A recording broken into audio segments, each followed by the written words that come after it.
All right. So what we were saying earlier, I would rather you go against competition that is like better than you, so you can learn. And like I told you, what I like from you is that you handled losing in jiu-jitsu way better than anybody else, which is a good thing, because you saw in the tournaments where kids cry, it's like it's sad, but at the same time, their frustrations, all the training just goes right out the window. Their confidence, everything goes out. So when you did the famous Alessio shrug, like, "Hey, I did my best," then that's what I was more happy about. So like when like I told you, your best fight ever, to me, was when you lost to that one Russian kid, because me as a dad, I just want to see you be successful. But when I Wasn't saw that one close match? it was close. I mean, you had him until he got you in that triangle choke. But the point is that everybody that went up against that kid automatically lost within 20 seconds because they just felt like there's no way. You win there with that mindset, yeah, 3 minutes, and it's over. Win or lose, 3 minutes, I give my all. And remember, I told you about go out on your shield, like they say in the military, and that was the best part. Is that everything that you've done to that point, I need you to give me 10% more this match than any other match. And if you do that, then you will succeed in whichever way possible. The thing is, in that one tournament, when I went in that one other fight, I think I lost again. But at the same time, I didn't even tap. They just stopped it and automatically said that he won, even though the timer didn't go out. Oh, they probably assumed that you were in a choke and, they don't want you to get hurt. But, I mean, I just thought that was the best match ever. I mean, you had them 7-0 with the minute something left. Wait, for real? Yeah. Because remember, you had him in side control, then you have it full mount. So that's 4 points, 3 points. So 7-0. And I think at one point it was 9-2 because he got you in side control and reversal. And so it was just badass. Like, I was, like, super stoked. And, yeah, when you got out that first armbar, like, oh, hell yeah. But, once again, you were proud of going in there and doing your thing. I was proud. So, like we were talking about earlier, don't be afraid to challenge yourself in life in general. Don't be afraid. Because luckily, because I was in baseball as a kid and I did all, kinds of other sports, I was never afraid to be in the spotlight. Being a pitcher in Little League, it might not sound like much, but it's everything that goes on in Little League is between the pitcher, the catcher, and everything like that, the relationship. And once you go to Little League, once you get better, you're going to start going to the big league. Well, yeah, you start going to bigger leagues, and to be honest with you, Daddy quit. In high school, I was afraid to lose. So, hey, I got to my high point. I used it to get me to a certain level, but that's when I went into the Navy. I went in there with the mindset that, I'm willing to learn how to swim because I was terrified of water. I'm willing to do this. I'm willing to do that. Now, think about it, too. I never left Momo and Popo before, so I was willing to say bye to my friends, bye to my girlfriend at the time. I was willing to do all that because I wanted more out of life. I wanted more of a challenge. But then you met Mom. Yeah, I met your mother. No. Or she met me. She got lucky. No. But what I'm saying is, Alessio, is that you and I, like, I talk for a living to people. I help people find work. I help them find their motivation in life. That's what my job is, because which I hope that what you get from me is your outlook at life. Like, there are times that you appreciate things like the flowers. So I might joke with you and say, "Oh, what are you doing?" Like, no, I appreciate that. I appreciate the fact that you get a flower, you take it to Mom, you learn about the gyms. You take time to learn about things. You YouTube research things. I like that. You don't just take it for what it is and go with it. I want to know how this works. I want to know how this does that. That's good. In other words, you're willing to find answers to your own questions. And curious. Curious is good. Curious is good, except with drugs. You better not be curious about drugs. But no. Yeah, sometimes curious can actually be a bad thing.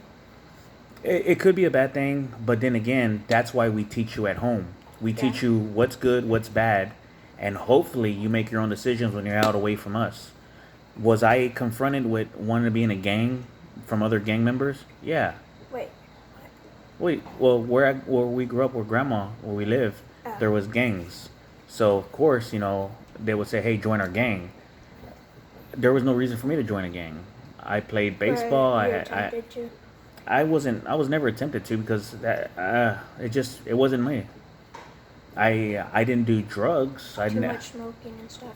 It just whatever it came with. A lot of times, and to be honest with you, gangs was good for certain people until they did bad things. Because a lot of people that I went to high school with, sometimes they didn't have a mom, they didn't have a dad, so sometimes they turned to people to gain trust from that was their family. So not all gang members are bad. Their intention is to take care of their community, do what's best for them. But like what they show in the movies, where it's all becomes, oh, this is my street. This is my street. No, this is not your. This is City of Houston street. And then the drugs, they're trying to make money. It's complicated. I didn't want to deal with But of the that. cartels don't give a crap. Yeah, now we're getting way and far beyond that. But my point is, baby, is that like I don't have all the answers in life, but I found success asking the most questions because the way I see it, if I ask more questions than the person next to me, who's gonna get more answers, him or me? You. Okay, you have to be willing to ask the questions. And I don't mean just general questions like what is this, what is that. I mean, figure out what you have interest in, what it takes to get there. And then you ask the questions to help you get a better understanding of what you want to do in life. And once you figure that out and you get that mental success picture in your head, then you go through with it. Sometimes I take a step back, baby, and I realize how much I worked, what I did in the past, and to where I'm at now. And it's crazy because before you were born, baby, I used to work day and night, and sometimes it was a bad thing because I was so Tired. I wouldn't say tired. I was so motivated to help somebody else out. I was willing to be gone away from Tony, which sucked. So, mom, really stuck it out with me. Because imagine you not seeing me only maybe on weekends and a couple times. I mean, it was just crazy. I worked crazy schedule, but that's in the Tony was past. still used to you. Yeah, I mean, it was just different. It was just different.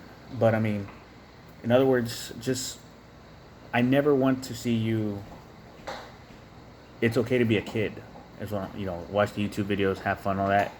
But at the same time, when I tell you, hey, read this book versus reading this, because you're It's gonna. probably gonna make you learn the things about the past and stuff. Yeah, it's always important to learn about from our past. It's always important to understand like Operation Red Wing, what those guys went through, how much training they went through to become Navy SEALs, and then for them to fight the way they did against 150 to 250, other, soldiers. So the point is that as you read about Marcus Luttrell, he had a desire to be a Navy SEAL, and he accomplished that desire. And then once he was in the fight, he had a desire to keep living. So as you'll see during the battle, he fights his hardest to stay alive. And on one part in the book, it said about the instructor telling them, like, how they try to trick you, saying, like, you should quit and stuff? Yeah. He said, like, heck no, and he just backed down, he just pushed it, and then started going again. Yeah, there was a part in this one video that I'm watching. This guy was going through Navy SEALs like in the 80s, and there was a part in California where it meets the waters come and into the sand, creates this real thick mud off San Clemente, California, and they would put them in there in the freezing cold for 15 hours.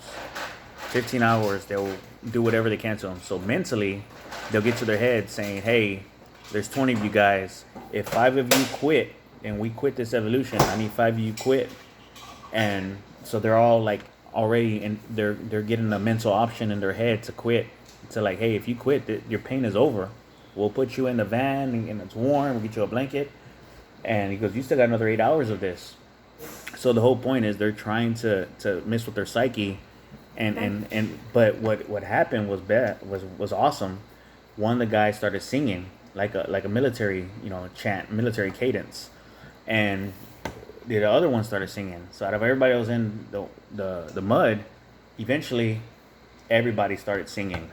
So that created like motivation. That created it distracted from the pain of the freezing mud and all that they had to deal with, and that's part of what they overcome. Like they overcome so much, mental challenges, physical challenges, just to wear that trident. So it's crazy because like with me, I can see a celebrity and be like, hey, that's so and so. Hey, that's LeBron James. Hey, that's Brad Pitt. But when I see a veteran or a service member and they have a trident on their chest, meaning the Navy SEAL pin, already I can understand what that person accomplished. Already I can appreciate what that person did, and just I get more. Oh my God! Look at him. So it's crazy. But I mean, I don't know. This what's up? Uh, you know how a lot of people make jokes about like serious stuff? Yeah, like I do. uh, when you're talking about the thing, I think someone made a joke to where they're acting like they're the Navy SEALs and they're like, how much time do we have left? Just like 50 more hours. Yeah, sarcasm and all kinds of things. Yeah, I mean, that's one thing I get a lot of is that bad humor. Like I was bad, but I mean, it was all in fun nature. There was times to be serious, but at the same time, there was a lot of times to joke around because I mean, you're in the middle of the ocean and there's like you're just doing your job, and then when you're not doing your job, you're just trying to stay sane. So I was a big joker, and I would play pranks on people. It was some pranks were horrible. I can't probably tell you because you're still too young, but it was all in good nature. Now it's a different. The brother would tell you it's a different Navy, but yeah, man. Now that you said that, I'm kind of curious. Remember, curious can be bad. Yeah. I'd rather you go do heroin than me telling you what I did. Nah, nah, but just keep doing what you're doing. Oops. Keep doing what you're doing, and I like honestly what you've been doing with Dominic. You've been really stepping up there, so we appreciate that. So yeah, I mean, eventually in a year and a half, Tony will be back. If he decides to stay in, then he'll stay in. But I mean, just step up. I mean, you're 10, but to me, you're so mature. I can tell you stuff, and you'll take it in and run with it. You're a good kid, and like I said, I'm lucky to have you. Yeah, so far because of what Dominic starts doing to Mom, I'm starting to try and protect her and stuff. I'll keep doing that, but also make him understand that it's okay for Mom to talk. I mean, we're all new at this. This is our first child with disability, and so we're new at this. So we're all treading light waters. We want him to be as calm as possible, but at the same time, we have to learn. All right. Mm-hmm. Let me finish eating this boring salad, and then we'll go for a drive or something like that, and go from there. But keep reading that book, and remember the takeaway from this conversation is challenge yourself. Don't be afraid of hard work. I feel like I have a chance to earn like a first place medal in the tournaments. I feel like I would have a chance in jiu-jitsu. You have a chance in whatever you do. That's one thing that and you can't tell because you don't see me playing sports or anything like that, but one thing I could tell you is that I might not look like a go-to person, but as far as like the tallest guy, the biggest muscles, where people would look, but one thing I could say is that I had interest in playing anything that was competitive related, and I did well. Like my first time playing cricket was a fun experience, but baseball, I was small and I was a pitcher.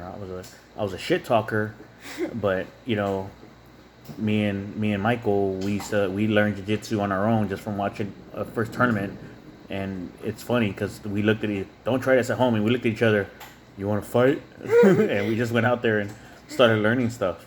But one thing that was funny is that me, Michael, Michael, he wasn't really hardcore in the gangs, but he was affiliated with a lot of the gang members. I feel like when they say, don't try this at home, I feel like it's not gonna even help because people are gonna end up trying to do it anyways. Yeah, I mean, we were safe about it. We never hurt each other, but still, I mean, it was cheaper. There was no jiu-jitsu gyms back then. It was new to America.